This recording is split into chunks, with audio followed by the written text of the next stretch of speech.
सुपारीहरू लगाएको यहाँ पहरू छ यहाँ चाहिँ एकदम रमाइलो दृश्य है एकदम शान्त वातावरण हैन गाउँमा एकदम रमाइलो दृश्य म तपाईहरुलाई देखाउँदैछु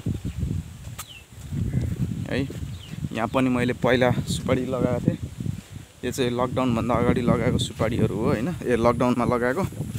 तर यिनीहरु चाहिँ अब यो कति फस्टाएको छ कति फस्टाएको छैन हैन स्याहार नपुगेर होला अब यो चाहिँ आलीमा लागेको भएकोले गर्दाखेरि यिनीहरु फस्टाएको छैन हेर्नु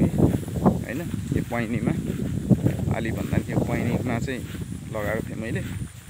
र यिनीहरु त्यति फस्टाएको छैन अब यिनीहरुलाई ठाउँ सार्दिनु पर्ने छ अनि यो यिनीहरु चाहिँ राम्रो छ यिनीहरु चाहिँ फस्टाउँदैछ है तर यिनीहरु पहेँलो पुग्दैछ पत्ता के पानी नपुगेर हो कि यो डाँडा छ यहाँ एकदम डाँडा हैन पानी लाउनु पनि अलिक समस्या छ यहाँ अब मोटर छ अब वहाँ पर होलीमा छ मोटर उता पर यहाँ पाइप यहाँसम्म ल्याइपुर्याउनु गाह्रो छ अनि यहाँ हाम्रो अङ्कलको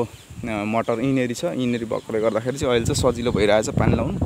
पानीहरु लाइराखिएको छ हैन अब अर्को लाइन म तपाईहरुलाई देखाउँछु है त सुपारीको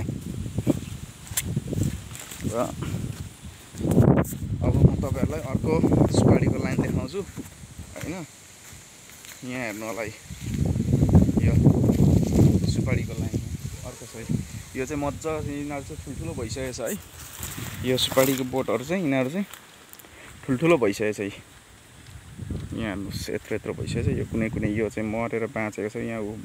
तल भाँचिएको छ हैन भाँचिएर यो मरेर बाँचेको हो यो हैन र यहाँ हेर्नुस् सुपारीको बगान यहाँ लाइन यिनीहरु कत्रो कत्रो भइसकेको छ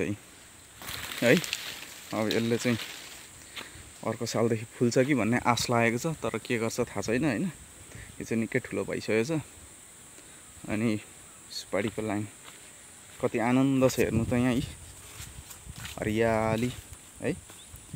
आनन्द हुन्छ हौ यहाँ आउँदाखेरि नि अझ यो भन्दा आनन्द अब यहाँदेखि उता पछाडी लगाएपछि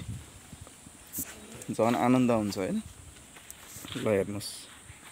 सुपारी यहाँ यसरी लगाएको छु अब म तपाईहरुलाई अर्को के देखाउँछु भन्देखि हैन तपाईहरुलाई म तेजपत्ताको बोट देखाउँछु ल तेजपत्ता कस्तो हुन्छ भन्ने कति मान्छेलाई थाहा हुँदैन बोट हैन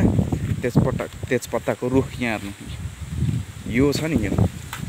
यो लकडाउनमा रोपेको यो पनि हैन यो तेजपत्ताको रुख हो यो देखिएको तेजपत्ताको रुख हो यो चाहिँ अहिले सेपमा भएकोले गर्दाखेरि